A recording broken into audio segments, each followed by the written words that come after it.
Сәлеметсіздер ме? Мен Көксу ауданы Жетішал орта мектебінің 11 сынып оқушысы Жақан Бақытгүл. Қазақстан балалар шексіз әлемінде үздік ғылыми танымал фильмі бөлімі бойынша сіздерге ауылымыздың Ұлы дала жорығының 2 дүркін жеңімпазы және Жетісу облысының ұлттық ат спорт федерациясының президенті Рүстем Досжанов ағамыздың ат бегілік кәсібімен таныс болыңыздар.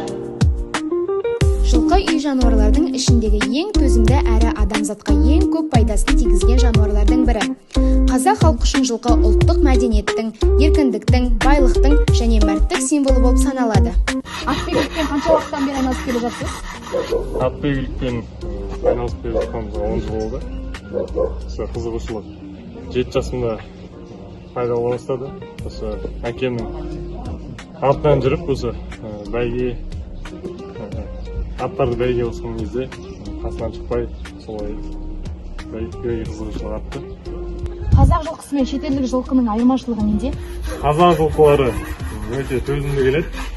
Шетел жылқыларына қарағанда, шетел жылқылары краткий дистанцияларға ғана шыдайды. Қазақ жылқылары осы жорық сияқты бәйгелерге, пробегтерге ұзақ дистанцияға шыдай береді. Жылқы қазақтың жаны мен рухының бір бөлігі. Оны дұрыстап баптап, қадірін түсінген адам үшін жылқыдан асқан серік жоқ.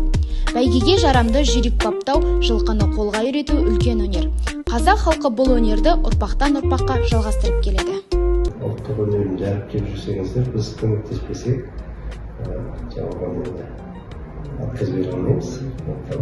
Қандай сұрақтарыңыз болса да, ат бегілік болсын, жалпы ұлттық спорт болсын, облыстың, республиканың деңгейінде қандай сұрақтар бар, бәрін жауап беруге.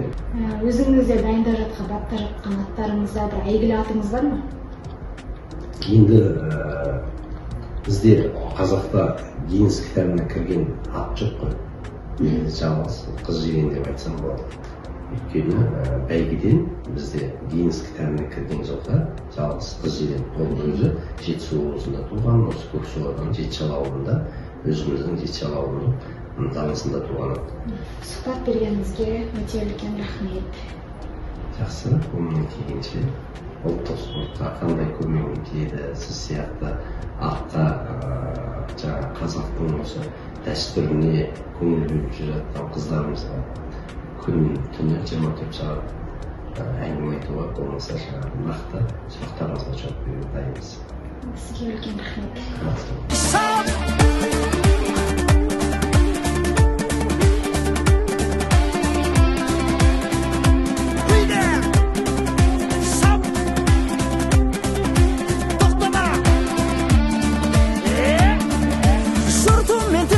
Жылқымен бір көзген намысы қазақтың бәйгемен үндескен ол.